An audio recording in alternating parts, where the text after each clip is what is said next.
Okay, hello everybody.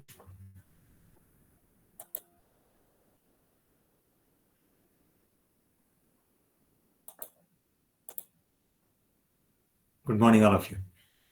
We'll start with our quote today. It's by Aristotle. We are what we repeatedly do. Excellence, then, is not an act, but a habit. That's why many times people say, okay, do something good always, or something, whatever you want. If you go on repeatedly do, your personality will change according to that. So you will become the way you live. So sometimes whether you like it or not, if you go on repeatedly doing it, so your personality will change. And today is the birthday of Sam Lloyd. Anybody heard about Sam Lloyd?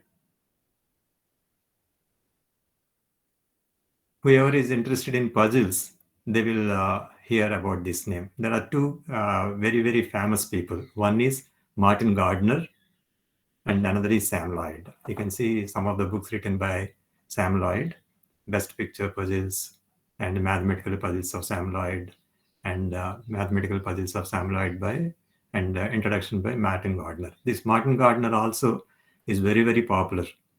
And he made these puzzles very popular by writing an article in Scientific American. There is one Scientific American magazine, and there used to be one article in Mathematical Entertainment.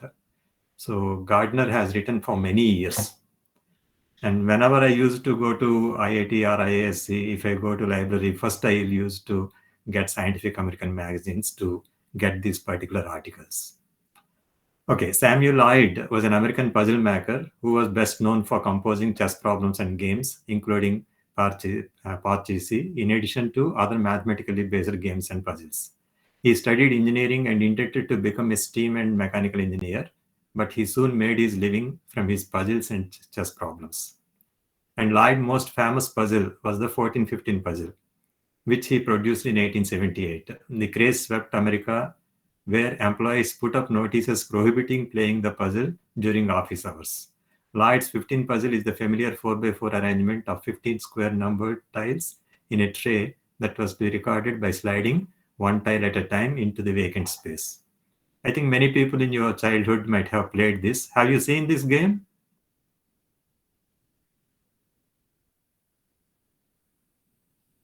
There will be a square, and in that square, small square pieces will be there. 16 square places will be there, but 15 squares only will be there. So you can slide the squares, and you have to get a particular pattern, 1 to 15, like that. Have you seen it?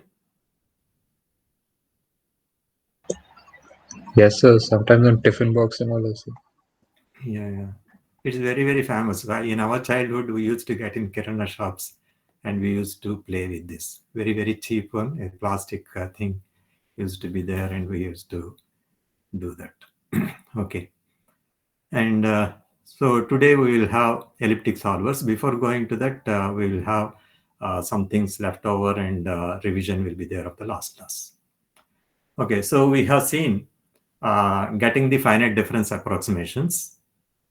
There are two methods of getting it. One is using Taylor series expansion.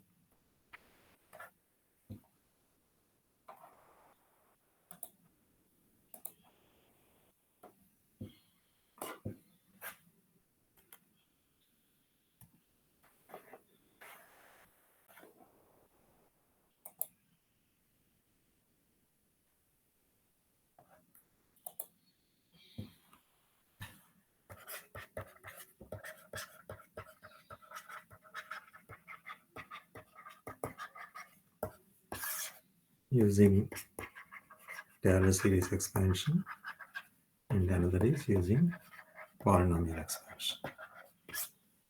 So we have seen that Taylor series expansions normally are used to get the values of the functions in the neighborhood of a point where we know its value and all its derivatives.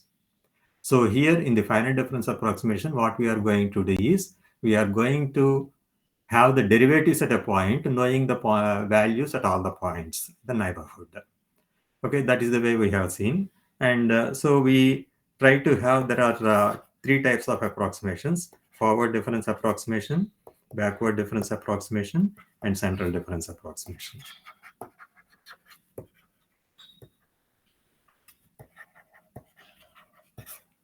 Okay, so using this, we found out expressions for any order derivative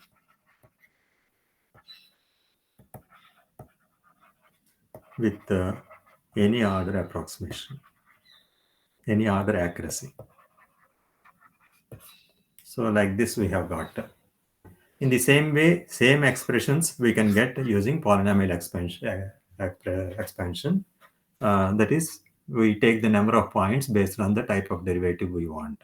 Okay, so based on the order of derivative we want. And also we found out for both equally spaced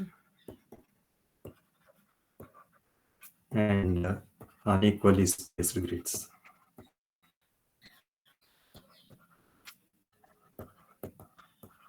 Okay, so these are the things we have learned in the last class.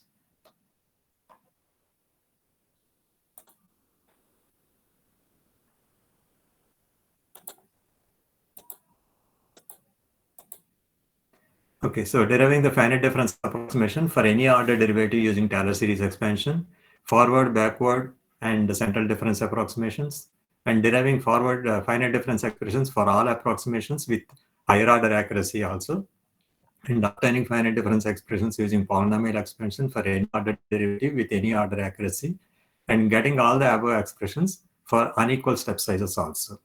So these are the things we have done in the last class. And there are tabular forms given at the end of the chapter, right? So you can just see them. Actually, there are data books are there. You can get expression for any order derivative with any order accuracy. Okay, so here, these are the weightages of given. Okay, if I want forward difference approximation with first order accuracy, it will have fi and fi plus 1, because forward difference, I will have one next point, fi plus 1. The coefficients of them are minus 1 and 1. That is, the expression dou f by dou x is minus fi plus 1 by delta x. Okay, so in the same way, second order derivative, we get fi plus 2 minus 2 fi plus 1 plus fi x whole square. In the same way, third order derivative, fi plus 3 minus 3 fi plus 2 plus 3 fi plus 1 minus fi by delta x whole cube. Like that, you can have the table so that I can write the expression like that. So this is for four order derivative, okay, up to fourth order derivative with first order accuracy, the coefficients are given. Okay, and same way we can have for backward difference approximation with first order accuracy, and central difference approximation with second order accuracy. We will have second order accuracy. Okay, in the same way we got for higher order derivative accuracies. Okay, forward difference approximation with second order accuracy. So you can see that if I want second order accuracy, for first order derivative, I have to have 3 points. And it is minus fi plus 2 plus 4 fi plus 1 minus 3 fi. Similarly, second order derivative minus fi plus 3 plus 4 fi plus 2 minus 5 fi plus 1 plus 2 fi by x whole square. Like that, I can get the expressions. As I told, you can always check that the sum of the coefficients will be always 0. So this is forward difference representation, second order accuracy. Similarly, backward difference representation with second order accuracy, and central difference representation with fourth order accuracy. Okay, so this particular expression we are going to use in the elliptic equation, I will tell you, right? Okay, and one more thing I wanted to cover is higher order derivatives with difference operators. There are what are called as difference operators. And these are also called as recurrence relations.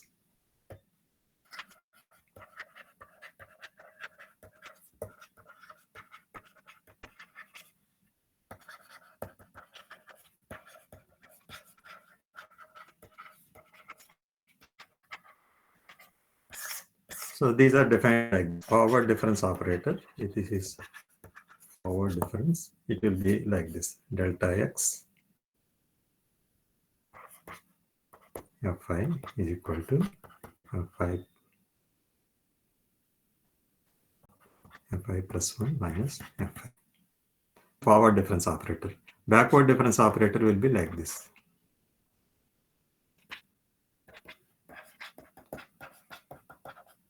Like this. And so if I want higher order, so here it will be like this. Delta x2 fi or delta x ni, I'll write. Delta x ni fi is equal to delta x n minus 1 delta x fi.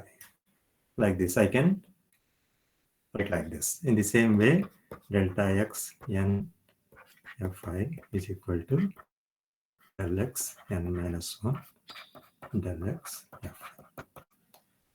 So these are the difference operators. So if I want dou power n fi by dou x power n, this is equal to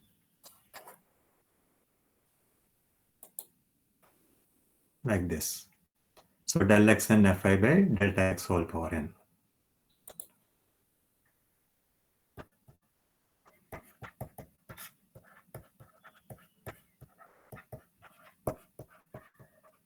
Like this.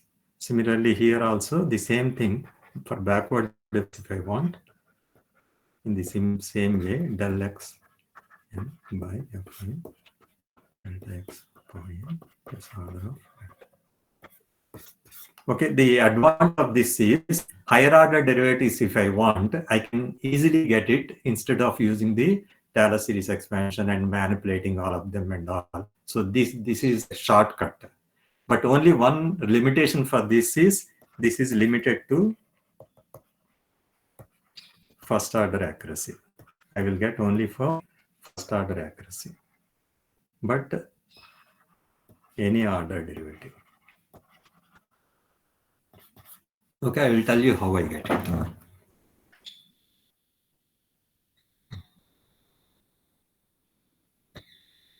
Okay, suppose if I want a third order derivative, I want dou cube fi by dou x power n. I want, so this is nothing but delta x3 fi by delta x whole cube plus order of delta. Okay, how to get this? So delta x cube fi is equal to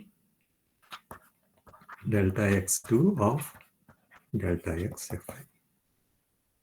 This is equal to delta x2 of fi plus 1 minus f. This I know. Now this is to be expanded like this. Delta x2 fi plus 1 minus delta x2 fi. So it can be written as delta x of delta x fi plus 1 plus delta x of delta x fi.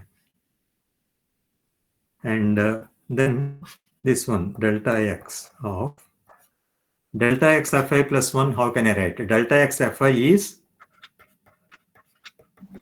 fi plus 1 minus fi. So delta x fi plus 1 will be fi plus 2 minus fi plus 1. fi plus 2 minus fi plus 1.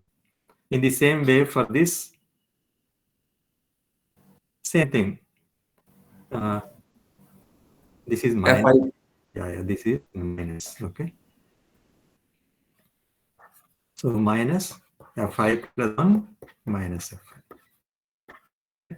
So this is delta x of fi plus 2 minus 2 fi plus 1 plus fi. Now delta x of all of them I have to write. So delta x of fi plus 2 is fi plus 3 minus fi plus 2 minus 2 into delta x of fi plus 1. Fi plus 2 minus fi plus 1 plus delta x of fi is fi plus 1 minus f. So then I will get fi plus 3 minus, this is 1, this is minus 3 fi plus 2 and fi plus 1 here minus the plus 2 here plus 1. So plus 3 fi plus 1 and here minus fi. Okay, so this is the one I will get. So dou power dou cube fi by dou x power n dou x cube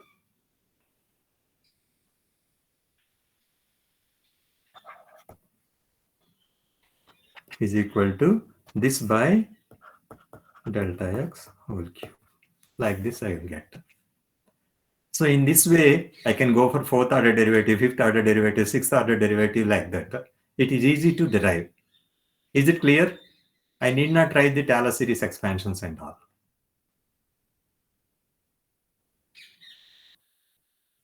Is this way clear?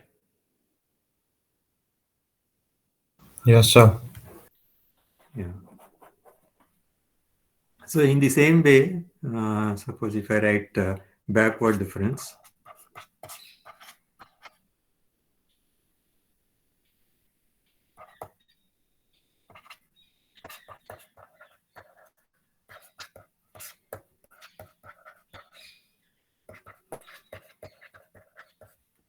we have delta x of I equal to fi minus fi. So delta x cube fi.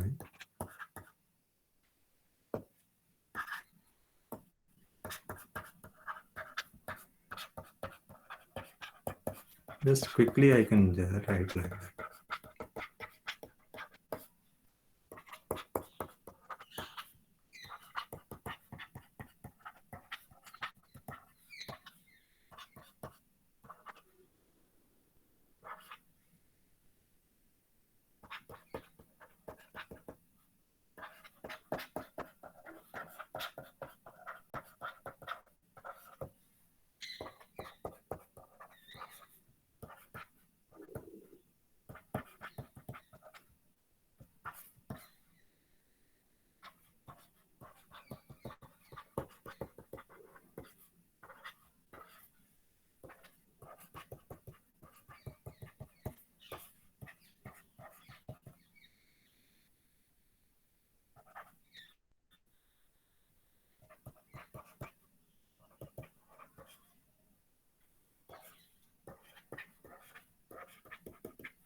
So like this I can just write. Actually this and this repeats 2 times. So 2 fi minus 3 fi minus 2.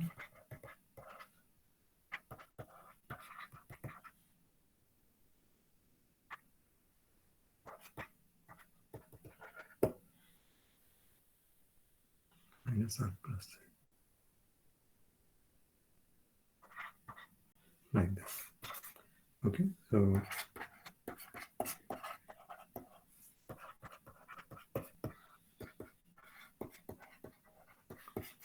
like this I will get for backward difference. In the same way we have central difference operators also. So you can see here there are various ways of writing the central difference. These are small delta it is given. So delta x star fi is fi plus 1 minus fi minus 1. So this can be written as del x fi delta x fi plus del x fi. So this is fi plus 1 minus fi. This is fi minus fi minus 1. Okay, so I will get that. In the same way, delta x fi is fi plus half minus fi minus half. This is another way of writing it. So if I want delta x to fi, delta x of delta x fi, so delta x into delta x of delta x fi is fi plus half minus fi minus half. So delta x of fi plus half is fi plus 1 minus fi.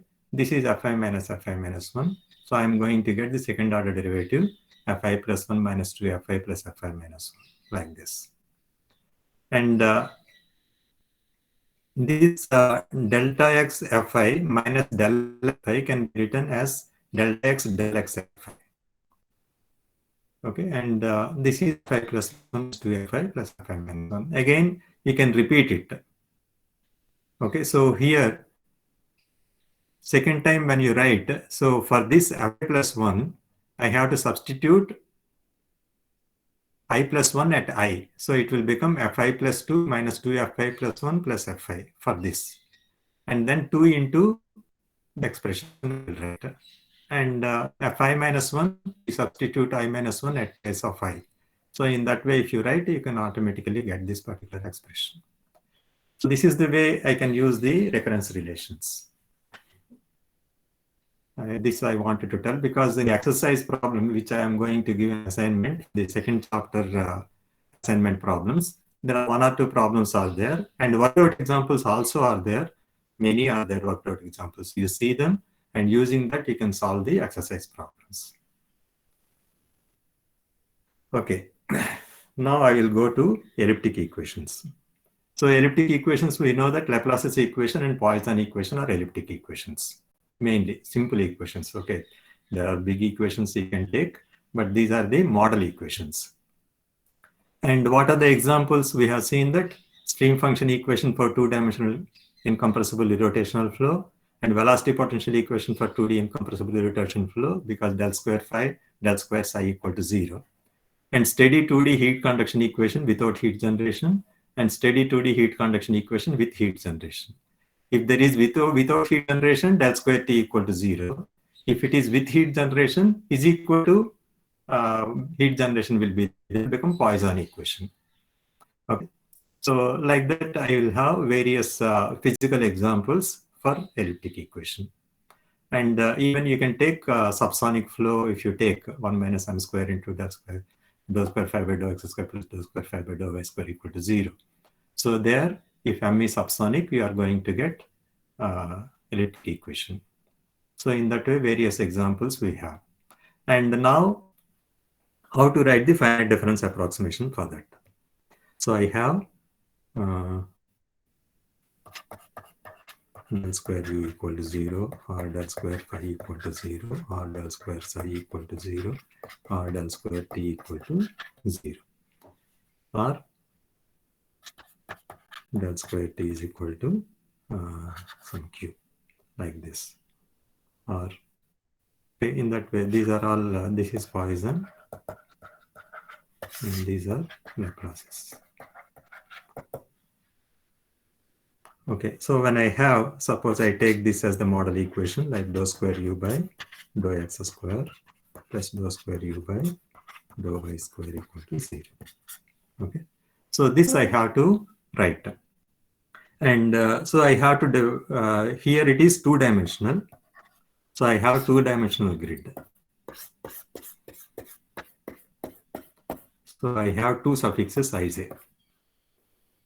Okay, so here in the x direction, if I take second order derivative, so I know that second order derivative dou square of by dou x square at I is equal to fi plus 1 minus 2fi plus fi minus 1 by delta x whole square.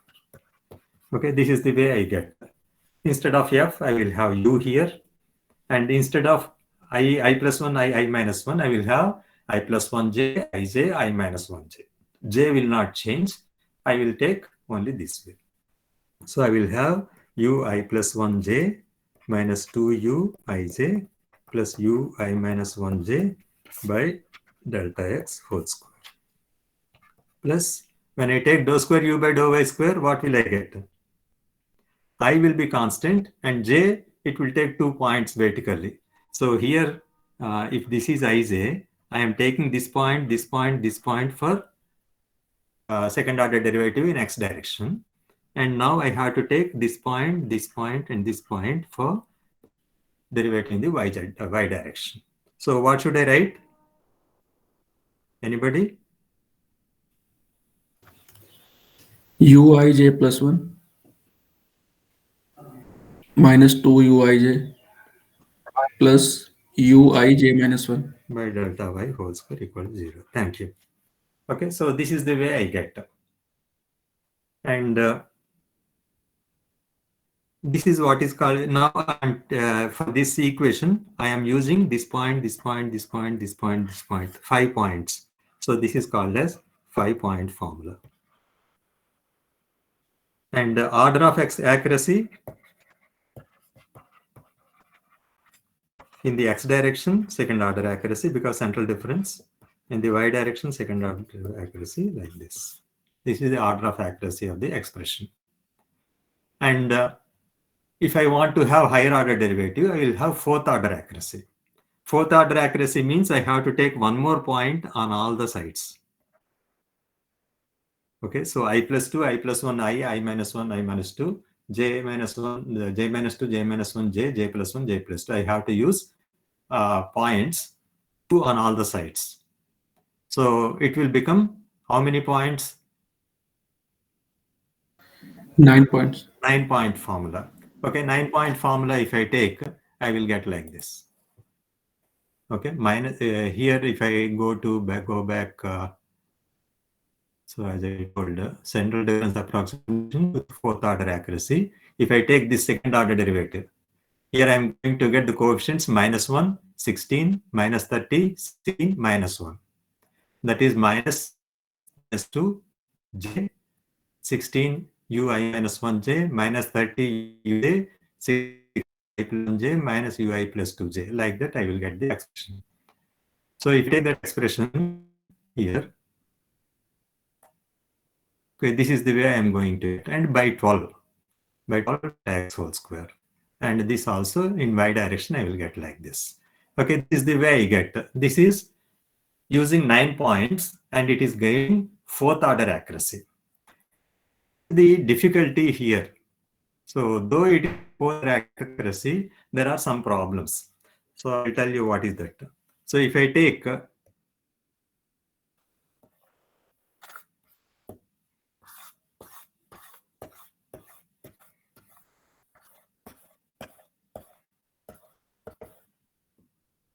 okay, suppose I take formula, and if I take a point near to the boundary, I know boundary condition, and I want the values on the next line. Suppose I want values at this point. Okay, so I have to use this point, this point, this point, this point. No problem. But if I take a point here, if I want 9-point formula, so I take 2 points on the top, 2 points at the bottom, 2 points on the right. But how to get 2 points on the left? I have only 1 point, which is on the boundary. I don't have another point here. Is it clear?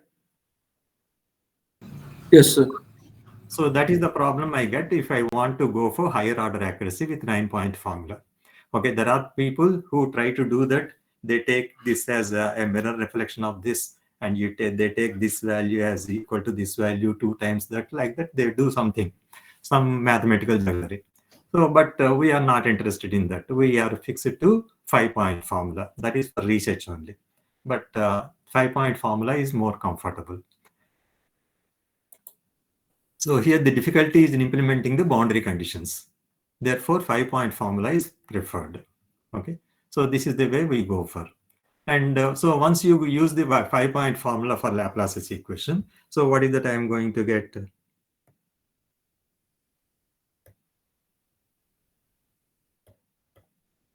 Okay, so this equation if I take, so if I multiply by delta x whole square, so this goes this side, so I am going to get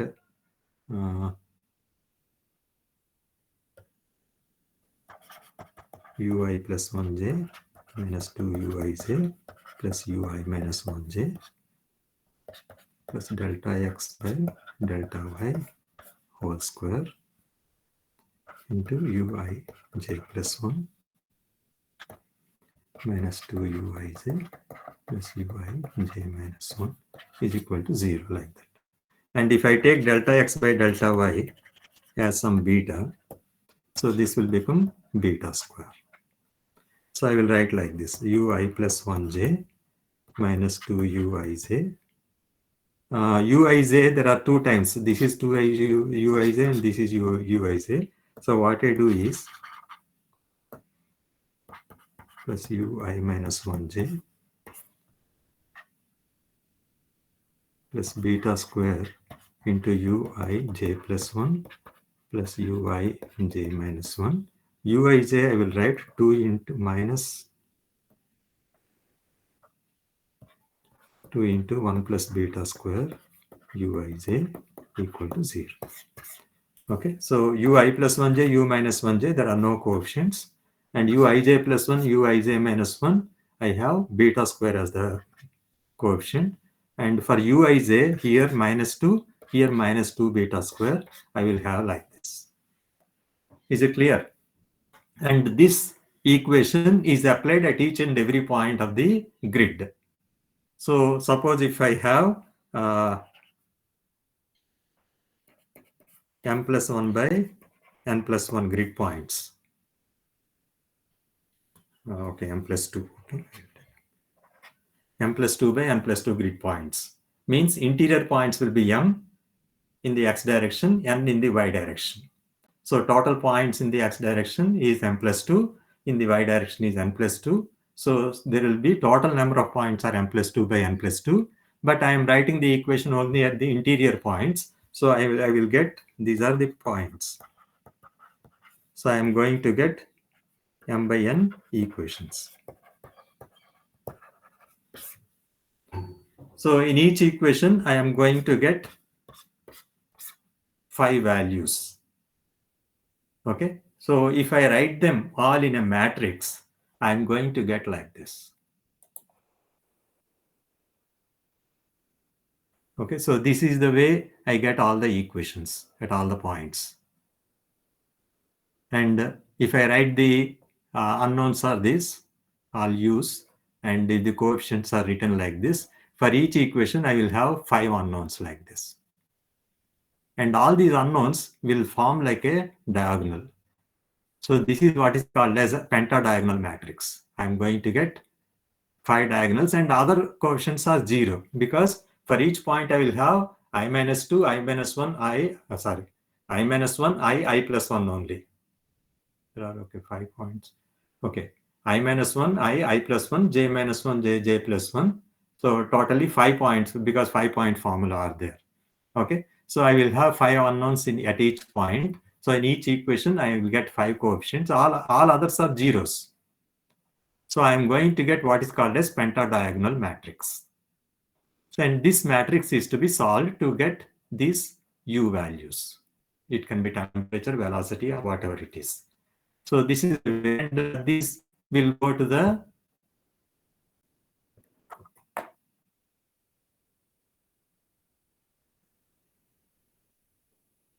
okay. And one more thing, as I told, normally for either direct methods or iterative methods, the main important thing is this alpha is 2 into 1 plus beta square. The coefficient of uij, 2 into 1 plus beta square, he has written like alpha. So this alpha will come to the diagonal. Okay, so one coefficient this side, one coefficient this side will be 1. ui plus 1 and ui minus 1 has coefficient 1. And uij plus 1, uij minus 1 are having coefficients beta square. So beta square will come here. So totally 5. Okay, and this diagonal element is alpha.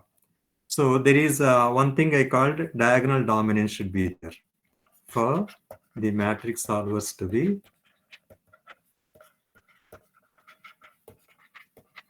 convergent.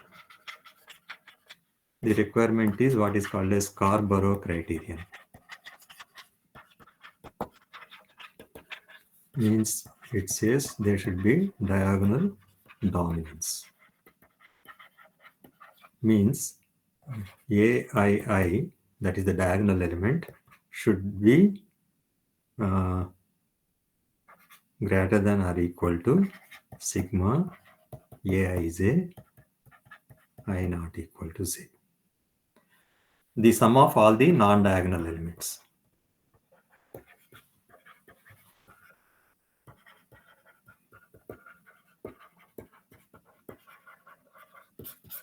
Like this. So this should be satisfied. And then only we say there is diagonal dominance. So here what are there?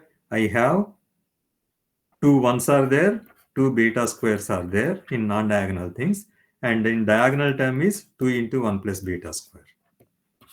So you can say that this is 2 and 2 plus beta square, that is 2 plus 2 beta square. So 2 into 1 plus beta square. So this is equal to the diagonal element is equal to the sum of all the non-diagonal elements. Is it clear? Yes, sir. Okay, so that criterion is satisfied. Okay, so it is a pentadiagonal matrix and diagonal dominance is inherent property of this matrix. And so I have to find out the solution of that.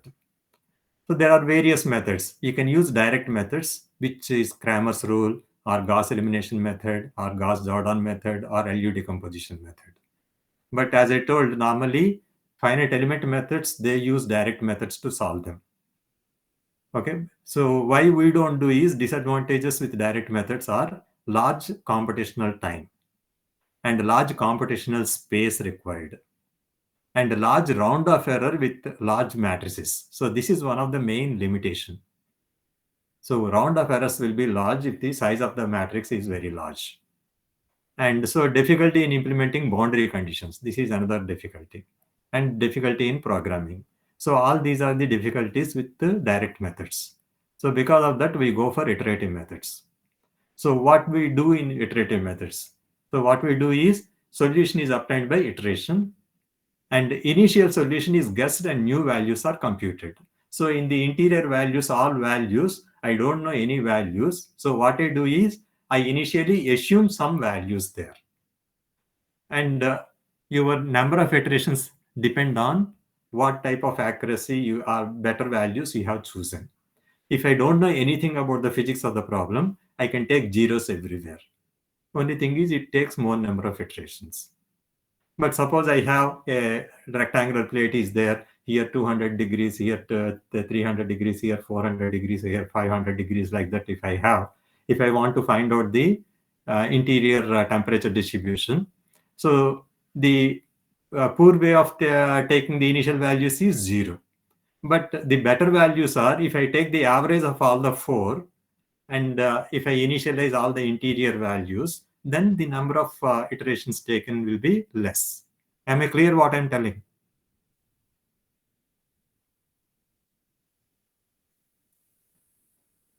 Okay, so when I guess the values, using those guessed values, I calculate the new values. Okay, and then use those new values as the old values and again update the values, just like any point iteration method. So that is the way we do. And always I compare what are the present values and the new values, or the previous values and the new values. We find out the difference, right? So if the difference is very small, then I can stop. That is the stopping criterion for convergence. So based on new computed values, a newer solution is sought. So the procedure is repeated until the specified convergence criterion is achieved. This is the way we solve the problems with iterative methods. So here the advantage is why we don't have round of error. Round of error will be there. But what happens is when I'm getting new values and I will have some round of error, and these values using that I am finding out the new values, and I will have again same round of error will be there. And the round of error will not get propagated into, and it will not get multiplied. Okay, so that thing will be there in iterative method. Okay, so here we will see what are the various methods of solving. What are the various iterative methods we have? One is iteration method, another is point Gauss iteration method, and point successive over relaxation method. These are point methods. Then there are called as line methods. Line Gauss-Seidel method, line successive over relaxation method, and alternate direction implicit method. Okay, we quickly see how this is done. Okay, so I have this equation like ui plus 1j. I have 2 into 1 plus beta square uij. This is minus is there in the previous one if you see. So this one I will take it to the other side. And so how can I write is equal to ui plus 1j plus ui minus 1j plus beta square into uij plus 1 plus ui j. So this is clear, right? And so uij, I will take this to the other side, 2 into 1 plus beta square.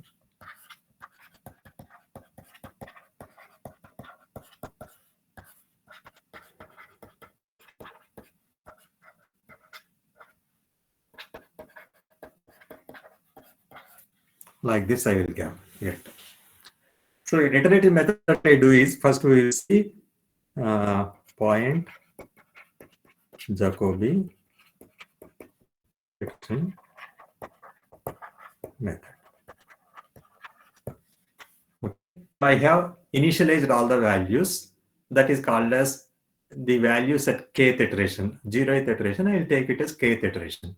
So I'm going to use those old values and I want to find out new values k plus 1th iteration. So what I do is uij k plus 1 is equal to all these values, old values I use. Am I clear? So this is the way I put the for loop. Okay, two for loops for I equal to 1 to m, for j equal to 1 to n. Like that I will put this particular equation in that. So what it is going to do, uij at all the values of I and j, it is going to calculate new values using the old values. So once the double loop is completed, all the interior points are updated. Is this point clear? Sir, can you repeat it? So I have initial values. I take those values at kth iteration. Okay, initial values, I take it as kth iteration. And I'm going to get at every point k plus update. I want to update the values. So I use this formula. And suppose if I try to find out u55, okay, I want to get the value at a particular point. So it is going to use u65, u45, and u56 and u54. Okay, these 4 points, all the neighboring points, it will be used, and it will calculate the new value of u at 55 point. Is it clear?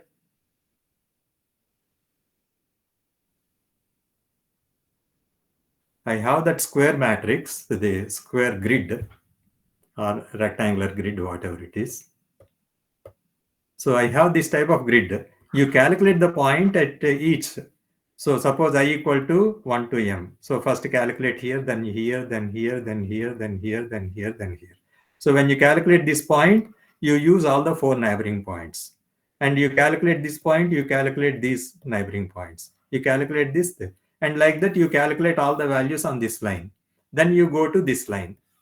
And then you go to this line. Then you go to this line. Like that, all point by point, I calculate all the values. Am I clear? Yes, sir. So like that, I Yes, sir. sweep the whole field. I calculate all new values at all the grid points. So that completes one iteration. Okay, and now I got the values at k plus 1. Okay, that I store somewhere. And using these k plus 1 values as k values, I calculate them for the next iteration. So I'm going to get some new values again. So what I do is, for convergence criterion, so uij k plus 1 minus uij k, this is the error. And if I take modulus, and if you take sigma, this is the error at all the points. Total error at all the points. It should be less than some epsilon. This you are going to give maybe 0.001 or something like that, based on how many digits of accuracy you want. Or if you want, you can have percentage error also, maybe by uij k, like this. It is left to you whether you want absolute error, total absolute error, or error at each and every point you want to check. It depends on the problem. So which way you want to have the convergence or check. Am I clear about this?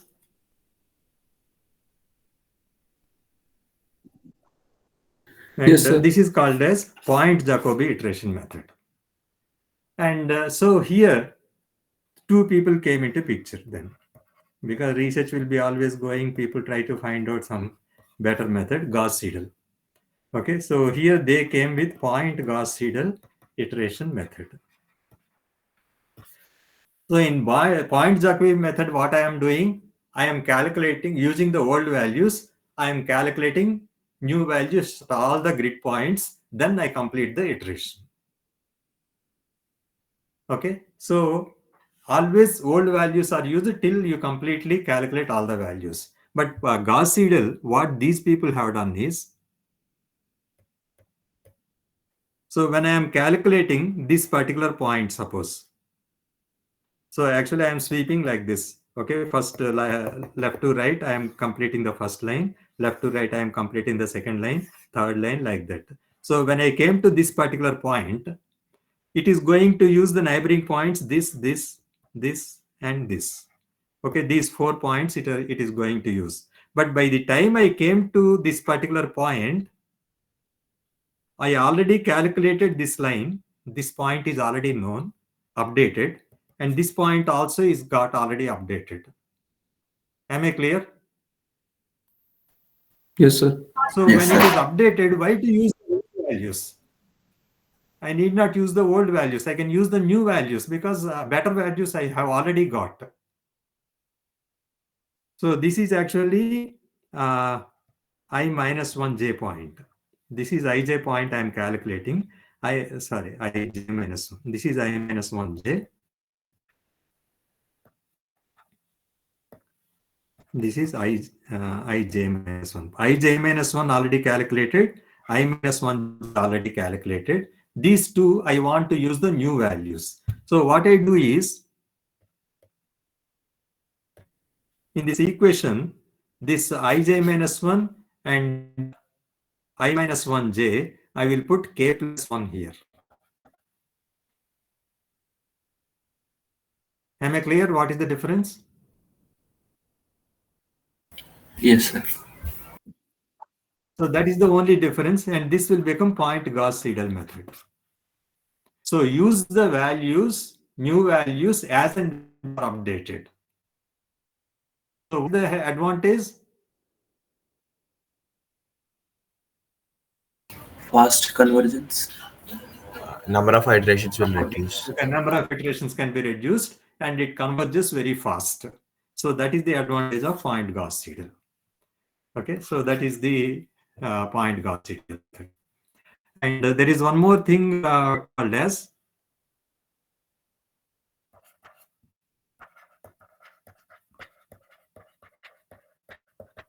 point successive over relaxation.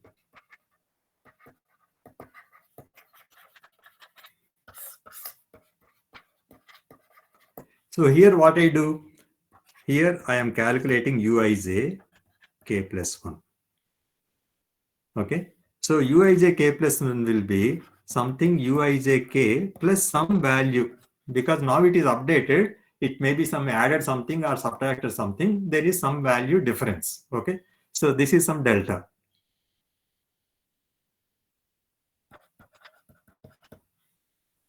Okay, there is something I am modifying it, right? So when I am modifying it, if I want to accelerate this, what happens? Suppose initially I have taken some 0.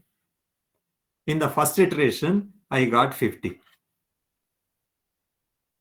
And in the second iteration, naturally I can expect some 80 or something. Am I right? If it is linear, the actually change will go in the same direction. And maybe next time I may get 100. Something like that. So this change is 50 in the first iteration, right? So instead of doing that, if I multiply this is 1.5 and make the next iteration 75, right? So I may get this at a faster rate. So this multiplication factor is called as relaxation factor. So what I do is I will write this as uijk plus some omega into delta u ijk. And this is called as relaxation factor. And so this can, if it is 1, I am not changing anything, no relaxation. If linear equation, because which behaves in a better manner, so then I can take omega greater than 1. Then this is called as over relaxation. But when you have nonlinear equations, I cannot say it may go up or go down, and next time it may happen something, right? If I am greedy, if I want to make it faster and give over relaxation, then it may completely gone. So what I have to do is there I have to be careful, right? I should not do that. Even same thing also I should not add. I should add less than what I got it in the first iteration. So I will take omega less than 1. This is called as under relaxation for nonlinear equations. Is it clear?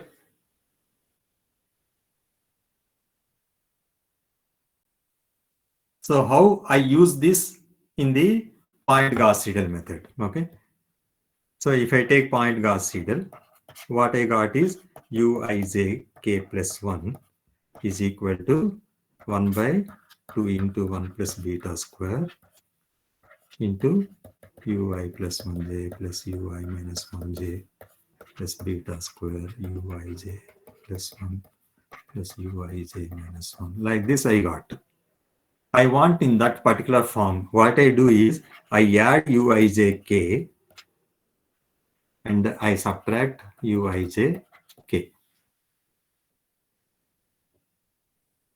So I am not changing anything. And this uijk, I want to take it inside the bracket. So what should I write? Minus 2 into 1 plus beta square uijk. I will write like this. Instead of this, I will put in the brackets this way. So now I got in this fashion, right? uijk plus 1 is equal to old new value is equal to old value plus some change in the value. And if I want to use the relaxation, what should I do? I multiply this by omega. This becomes point successive over relaxation. uij k plus 1 is equal to uij k plus omega by 2 into 1 plus beta square ui plus 1j plus ui minus 1j plus beta square into uij plus 1 plus uij minus 1 minus 2 into 1 plus beta square uij.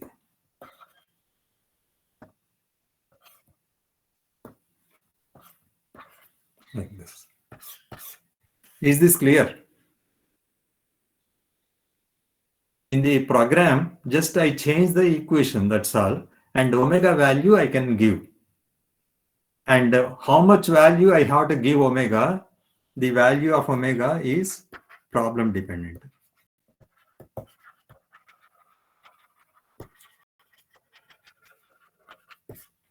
Okay, I have to do some numerical experiments. So I can just give omega equal to 1.2, omega 1.3, 1.4. I can see the number of iterations gets reduced. And what is the best value? There is some best value, omega optimum. If I give too much, like omega 1.8 or 2 or something like that, then it may not converge, it may diverge. So there is a particular value of omega which minimizes the number of iterations. Is it clear what I am telling?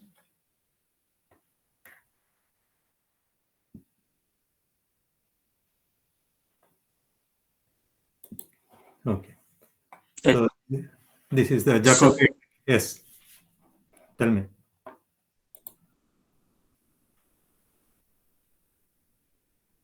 Yes. Any question? I had some sir or something like that. Okay. So here Jacobi iteration. No, sir. Okay. This is k plus 1 and all the old values I am using. And when you come to the Gauss-Seidel iteration method, you have I minus 1j k plus 1, ij minus 1 k plus 1. So this is the way, this is point Gauss-Seidel iteration method. And I'll have point successive over relaxation method. So this is the way. I have this, add uijk, and here minus 2 into 1 plus beta square uijk, and multiply by omega. And okay, after multiplying by omega, again, if I bring uijk outside, so this is uijk, this is omega into uijk. So it will become 1 minus omega into uijk. Is this clear?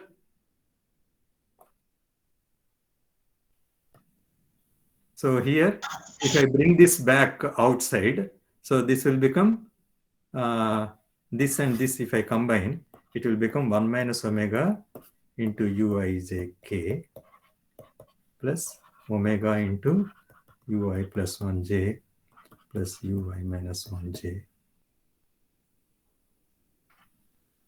omega by 2 into 1 plus beta square.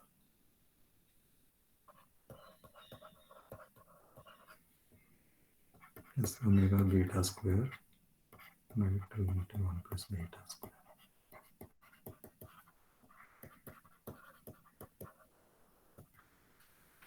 Like this I will get. Okay, so this is the way omega 1 minus omega into iuij. Okay, this is the way. As I told, I can take them out also, separate them. I plus 1, I minus 1 separately, and ij plus 1, ij minus 1 separately, you can make it. Okay, this is point successive over relaxation method.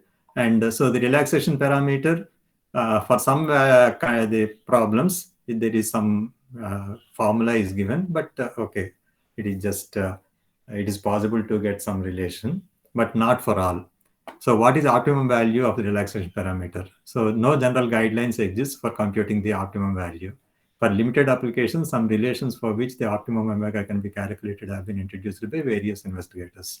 One such relation for the solution of elliptic equation in rectangular domain subject to Dirichlet boundary conditions with constant step sizes, it is given like that. Okay, so it is not a general one, but it is for a particular problem where I have a rectangular domain, where I have constant step sizes, and also where I have all Dirichlet boundary conditions. For that, there is a relation given, but there is nothing like any other relation. Okay, now there is another way of accelerating the thing, which is called as line Gauss-Seidel method. Okay, what I do here is,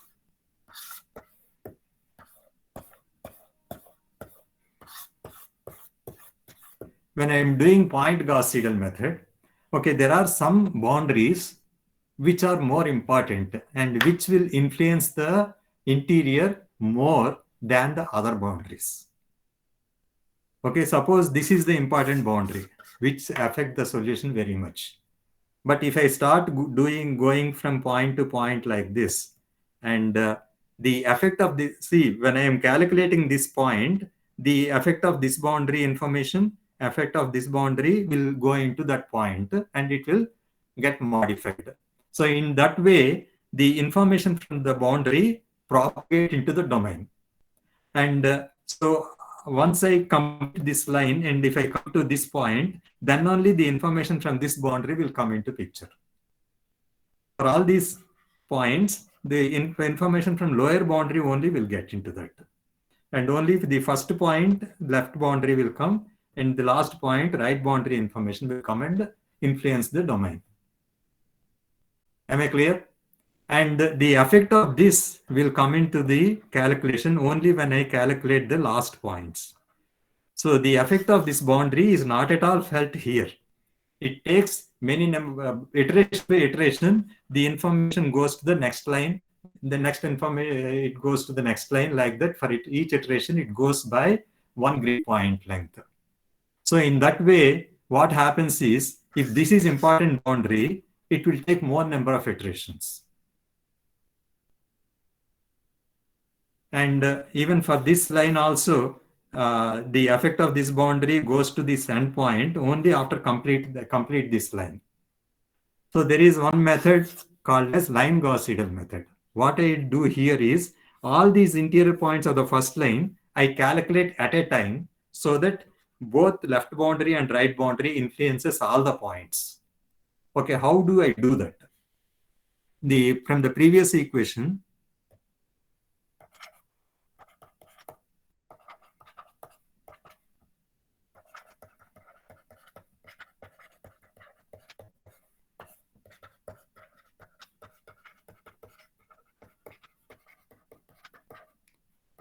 in this what I do is, these 2 points also I bring it to the left side.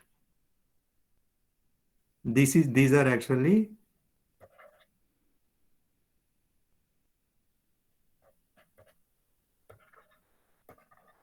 this is the way I have, and these 2 are also I bring it to the left side. So what I will get is,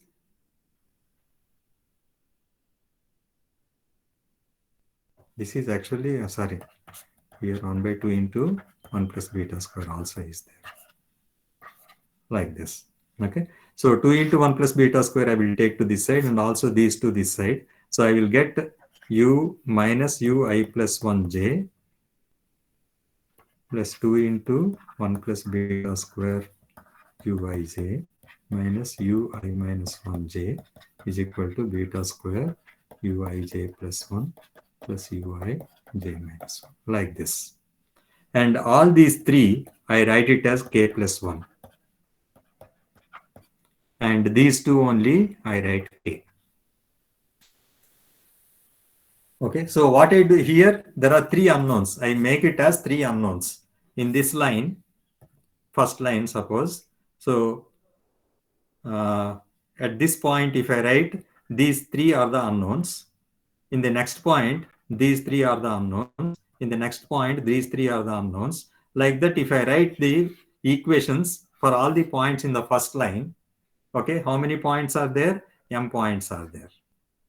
I'm going to get M equations, and each equation will have 3 unknowns. For this point, these 3 are the unknowns. For the next point, these 3 are the unknowns. For this point, these 3 are the unknowns. Like that, I will have 3 unknowns at each point. And I'm going to get 3 M equations.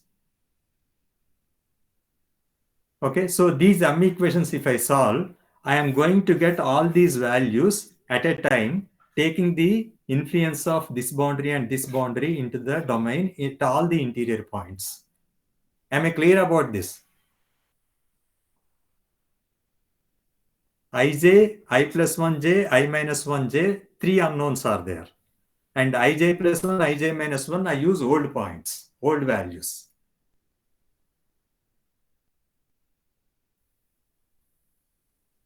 Am I clear about this? So what I'm going to get is, I'm going to get M equations. Each equation having 3 unknowns. And I'm going to get a tridiagonal matrix to be solved.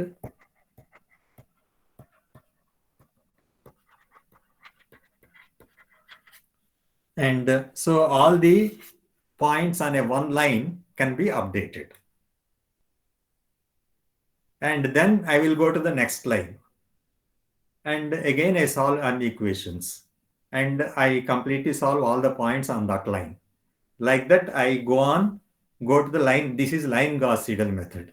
And if I want, it is actually line Jacobi. If I want this Gauss-Seidel, this j minus 1, because I calculate the first line, then when I go to the next line, then j minus 1 is already known. So this will become plus 1. And this is called as line Gauss-Seidel method.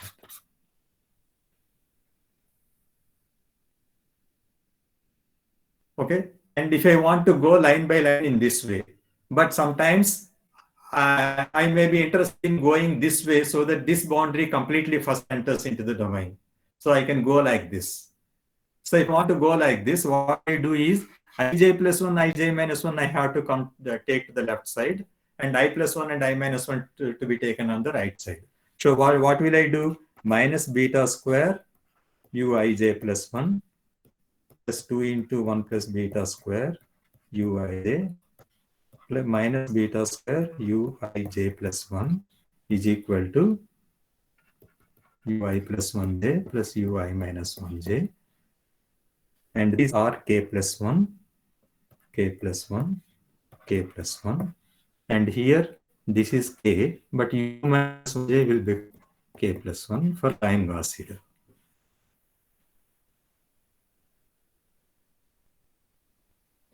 So if I go horizontal line by line like that, it is sweeping in this line, in this way. That is called Y sweep.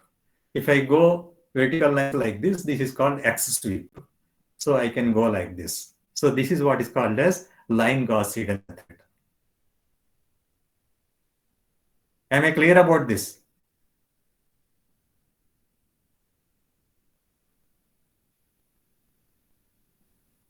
Please somebody respond. Yes, sir. Yeah. In the same way, I can have line successive over relaxation also. In this equation, if I take omega by 2 into 1 plus beta square ui plus 1j u minus 1j to the left side, and this on the right side, this on the right side, then it becomes line successive over relaxation. The same equation, instead of taking point Gaussian method to get line Gauss-Seidel method, you can take point successive over relaxation method to get line successive over relaxation method. So I will get the equations. Okay, line Gauss-Seidel, first I will show you. Okay, line Gauss-Seidel, you can see I minus 1 here, I plus 1 here, 2 to 1 plus beta square j, and these two onto the right side. So I'm calculating line by line like this. And by the time I calculate this line is already calculated. So ij minus 1 will be k plus 1. This is called as actually implicit method. Do you know what is the difference between explicit and implicit methods?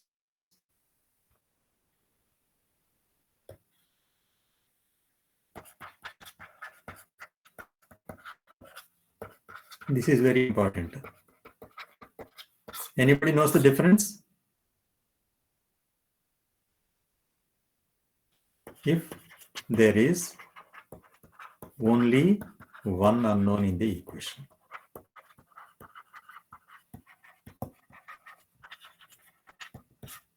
Like point Gauss-Seidel, point Jacobi, point over relaxation, like that. There is only one unknown on the left side, all the others are known. Implicit, if there are more than one unknown in the equation. Okay, so it needs matrix solver. So no need of matrix solver. So the calculations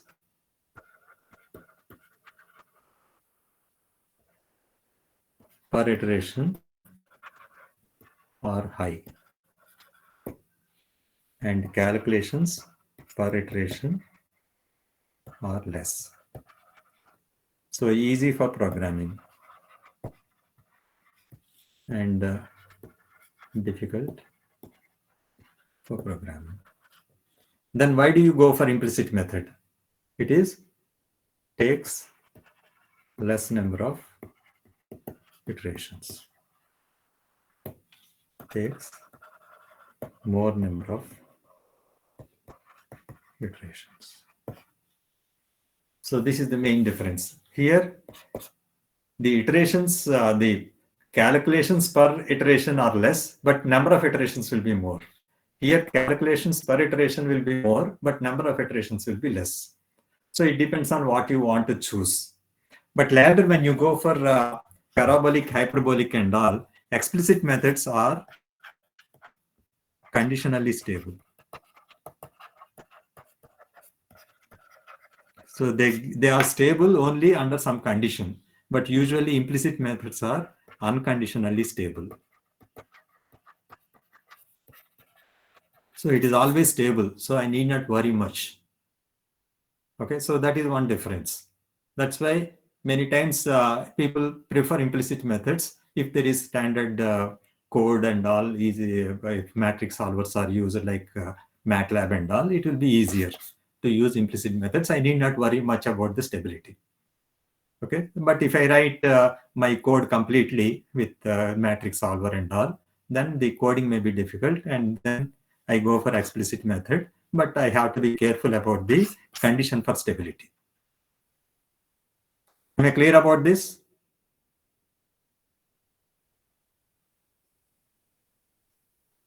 Yes, sir. Okay. So only one final thing what I want to say is there is what is called as ADI, alternating direction implicit method.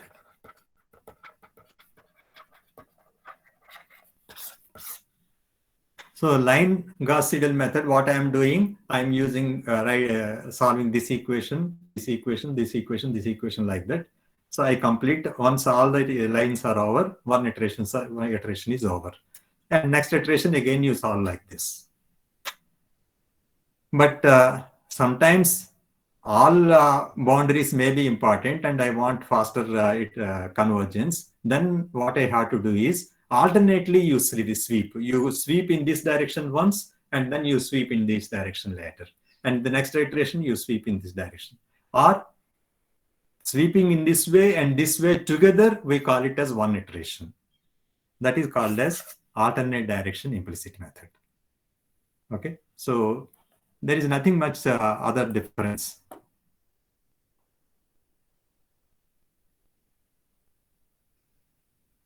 Okay, here I didn't put that, I think.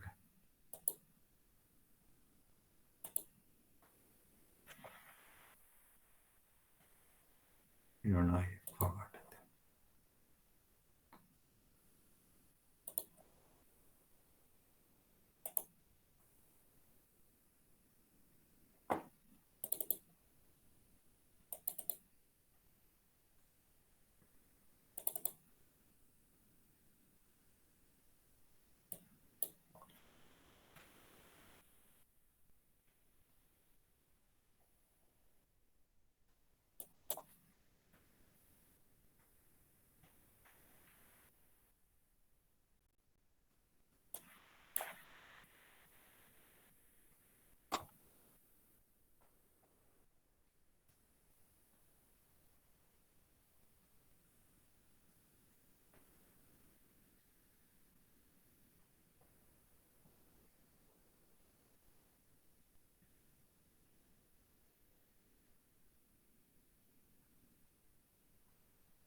This is alternating direction implicit method. So here I told you I plus 1, I minus 1, I bring this side. Ij plus 1, Ij minus 1, I take this side. So that I will go in this way. So this, if I complete all the lines, this is called half iteration. Then I will do like this. Ij minus 1, Ij plus 1 come this side, and I minus 1, J plus 1, J take this side. And I complete this way.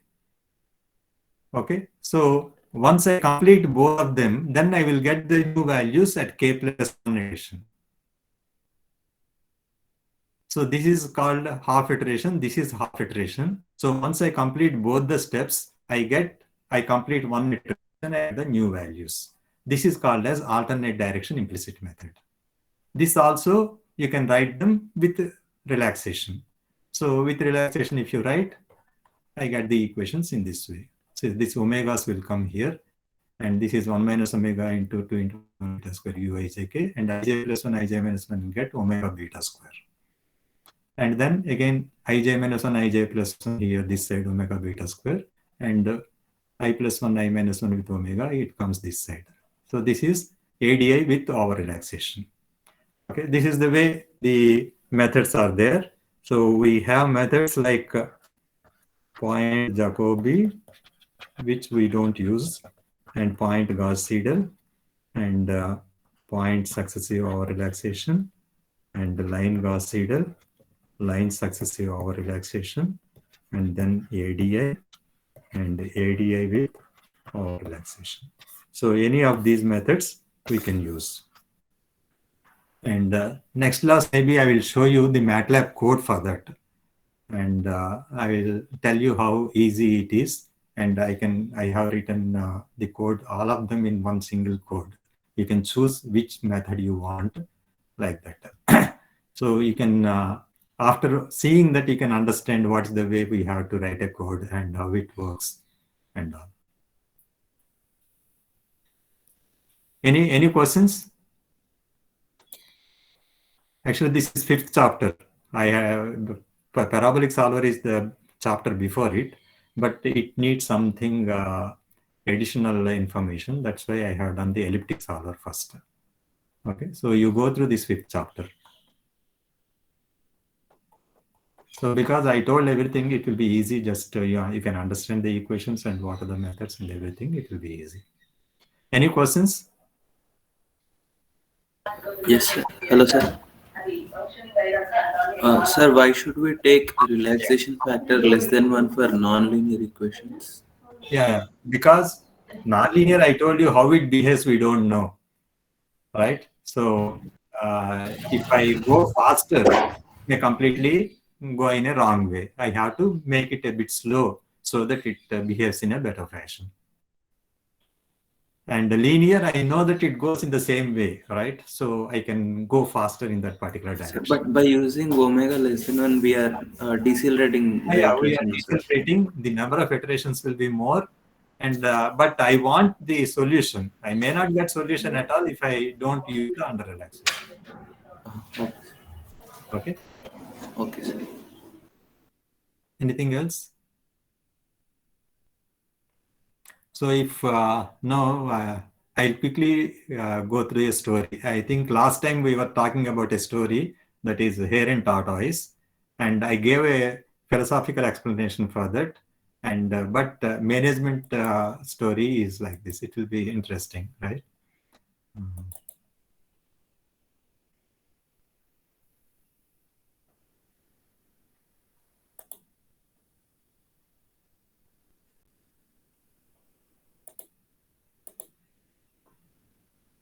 Okay, once upon a time, this we know, right? A tortoise and a hare has an argument about who was faster. And hare says, I'm the fastest runner. And it says that's not true. The fastest runner is me. And they decided to settle the argument with a race, and they agreed on a route and started off the race. Fine. Okay, let's have a race. And it said, fine. And the hare shot ahead and ran briskly for some time. Then, seeing that he was far ahead of the tortoise, he thought he would sit under a tree for some time and relax before continuing the race. And it says, poor guy, even if I take a nap, he could not catch up with me. He sat under the tree and soon fell asleep. And the tortoise plodding on overtook him and soon finished the race, emerging as the undisputed champ. And the hare woke up and realized that he has lost the race. And the moral of the story is that slow and steady wins the race. And this is the version of the story that we have all grown up with. And the story continues. The hare was disappointed at losing the race, and he did some soul searching. He realized that he had lost the race only because he had been overconfident, careless, and lax. If he had not taken things for granted, there is no way the tortoise could have beaten him. So that's what he thought about it. Why did I lose the race? So he challenged the tortoise to another race, and the tortoise agreed. Okay, can we have another race? Okay. And now tortoise is confident that, okay, I can win it. This time the hare went all out and ran without stopping from start to finish, and he won the race by several miles. So what is the moral of the story? Fast and consistent will always beat the slow and steady. If you have two people in your organization, one slow, methodical, and reliable, and the other fast and still reliable at what he does, the fast and reliable chap will consistently climb the organizational ladder faster than the slow, methodical chap. Okay, this we know from our experience now. So it's good to be slow and steady, but it's better to be fast and reliable. But the story doesn't end here. The tortoise did something, and realizing that there is no way he can beat the hare in a race the way it was currently formatted. In this way, definitely that fellow is faster, and how can I win the race then? And he thought for a while. He then challenged the hare to another race, but on a slightly different route.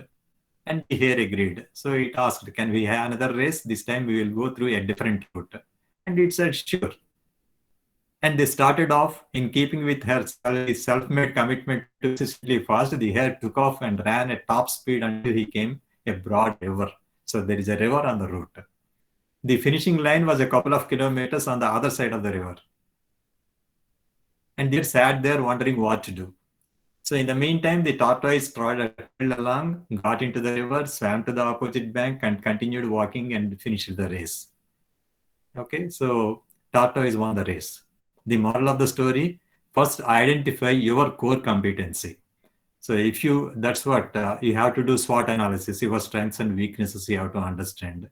Based on that, you have to take decisions. So first identify your core competency and then change the playing field to suit your core competency. In an organization, if you are a good speaker, make sure you create opportunities to give presentations to the that enable the senior management to notice you. If your strength is analysis, make sure you do some sort of research, make a report, and send it upstairs. What was strengths will not only get you noticed, but will also create opportunities for growth and advancement. But the story still hasn't ended. The hare and the tortoise by this time had become pretty good friends, and they did some thinking together.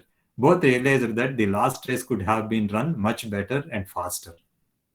So they decided to do the last race again, but to run as a team this time. Okay, hi buddy, how about doing the last race again? Great, I think we could do it much better if we two help each other. And they started off, and this time the hare carried the tortoise till the river bank, and there the tortoise took over and swam across the with hare on his back. And on the opposite bank, the hare again carried the tortoise, and they reached the finishing line together. And they both felt a greater sense of satisfaction than they had felt earlier. And they have done it very fast and efficient. And the moral of the story: it's good to be individually brilliant and to have strong core competencies, but unless you are able to work in a team and harness each other's core competencies, you will always perform below par, because there will always be situations at which you would do poorly and someone else does well. That's why final year project, you will make a team. Okay, from first one third one person, first second third person, like that. But because each person's competence levels are different. Okay, somebody is good in something, somebody is good in something. If you join together, so you will do in a better way. And teamwork is mainly about situational leadership, letting the person with the relevant core competency for a situation take leadership. So there are more lessons to be learned from this story. Notice that neither the hare nor the tortoise gave up their failures after their failures, and they had decided to work harder and put more effort after his failure. And the tortoise changed his strategy because he was already working as hard as he could. And in life, when faced with failures, it is appropriate to work harder and put in more effort. Sometimes it is appropriate to change strategy and try something different. And sometimes it is appropriate to do both. And the hare and tortoise also learned another vital lesson: when we stop competing against a rival and instead start competing against a situation, we perform far better. This is very important. This is one particular point. Actually, there is a small story continues with this. And the competition is not against a person, but against a situation. So here, when Roberto Gojita took the CEO of Coca-Cola in 1980s, he was faced with intense competition from Pepsi that was eating away Coke's growth. His executives were Pepsi focused and intent on increasing market share 0.1% at a time, so that it can compete with Pepsi and go up. But Roberto decided to stop competing against Pepsi and instead compete against the situation of 0.1% growth. So he asked his executives, what is the average fluid intake of American per day? The answer was 14 ounces. What was Coke's share of that? 2 ounces. So Roberto said Coke needed a larger share of that market. And who are the competitors? Other 12 ounces, what fluids they are taking? It's not only Pepsi, right? The competition wasn't Pepsi. It was the water, tea, coffee, milk, and fruit juices that went into the remaining 12 ounces. So the public should reach for a Coke whenever they felt like drinking something. So like water, tea, and coffee, it should be available. And to this end, Coke put up vending machines at every street corner. And sales took a quantum jump, and Pepsi has never quite caught up since. To sum up, the story of the hare and tortoise teaches us many things. So never give up when faced with failure. Fast and consistent will always beat slow and steady, and work to your competencies. Compete against the situation, not against a rival. And pooling resources and working as a team will always beat individual performance. So let's go and build stronger teams. Okay, thank you. Thank you very much. Thank you, sir. Okay, see you. As I told, today there Thank you, will sir. be minor test. Next week there will be minor. But today you will get another assignment on finite difference formulations. It will be in LMS. Okay. I think I have to do this recording and all, right? Recording stop, I think.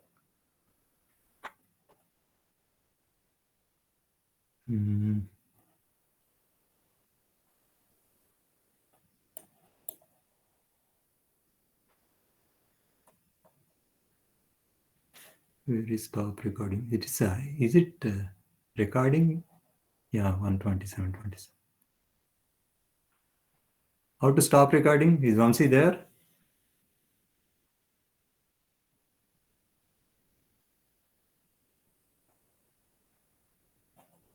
Sir, like there are 6 dots, no, sir? Yeah, here, right.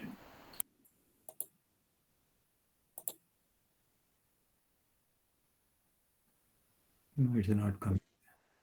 So that is to drag. This is edit and delete.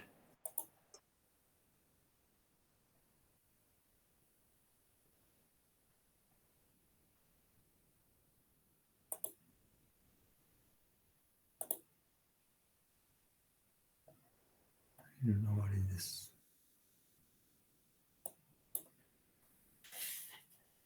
There should be something I have seen.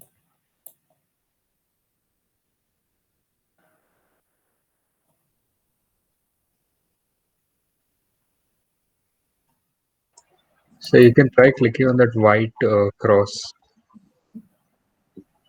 Maybe it will close the window. I think, yeah, this one. Stop and